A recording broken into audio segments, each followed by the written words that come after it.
Պարոն Սաղաթելյան, կա արդեն հստակ որոշում, հասկացանք, որ դաշինքի ձևաչափը ցանկանում եք պահպանել, կա որոշում արդեն, որ դաշինքը ով է ղեկավարելու, կրկին երկրորդ նախագահ Ռոբերտ Քոչարյանը եւ որ այլ ուժերի հետ է այս պահին բանակցություններ ընթանում։ Այդ մասին դա որոշում չկա, տեսեք, որպեսզի հասկանանք ընթացքը, Դաշնակցությունը որոշել է մասնակցել դաշինքային ձևաչափով։ Հիմա մենք արդեն պետք է տեղանանք քննարկումներ, փորձարկումներ, բանակցություններ, որպեսզի գանք եզրակացության։ Այդ բոլոր հարցերը արդեն տեղի կունենան եւ վերջնական որոշման կգան այդ քննարկումների եւ բանակցությունների արդյունքում։ Բնականաբար սա մեր մոտեցումն է եւ այս հարցերը որոշում է կուսակցության գերագույն ժողովը։ Այս որոշումը մենք արդեն ունենք եւ սրանից հետո մինչեւ հիմա որևէ նման քննարկում տեղի չի ունեցել, որովհետեւ մենք չենք ունեցել այդ որոշումը մասնակցելու եւ դաշինքային ձևաչափով գնալու։ Այս որոշումից հետո արդեն ազատ ենք եւ լիազորված այդ բանակցությունները քննարկումները վարելու եւ վերջնական եզրակացության գալու եւ այդ հարցը պետք է որոշվի բնականաբար երկու կողմերի քննարկումների արդյունքում։ Այդ քննարկումներից հետո որոշակի հստակություններ կլինեն։ Քննարկում չի եղել այդ մասին, եւ քանի որ չի եղել այդ մանրամասները, հիմա չեմ կարող վերջնական հայտարարություններ անել։ Կարող հարց տալ։ Իհարկե։ Խնդրում եմ բանակցությունների մասին մի քիչ ավելի մանրամասն, օրինակ Բանակցությունների մասին խնդրում եմ մի քիչ մանրամասն, օրինակ կան ուժեր, որոնց հետ բացառում եք բանակցությունը եւ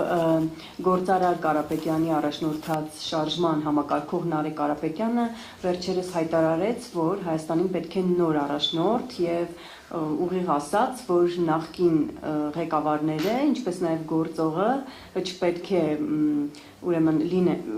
խոսքով պետք է, այսպես ասած, հեռանան առաջին համարներից եւ պետք է նոր առաջնորդ։ Դուք ինչպես եք դրան վերաբերվում եւ համաձայն եք, որ եւ օրինակ կա հավանականություն, որ Ռոբերտ Քոչարյանն էլ նահանջի եւ ձեր այդ դաշինքը չգլխավորի Ռոբերտ Քոչարյանն, այսինքն այս ընտրություններին նրա առաջնորդությամբ չգնաք։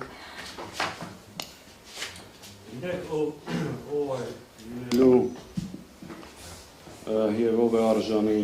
լինել իշխանություն ձևավորել, դա որոշելու է մեր ժողովուրդը։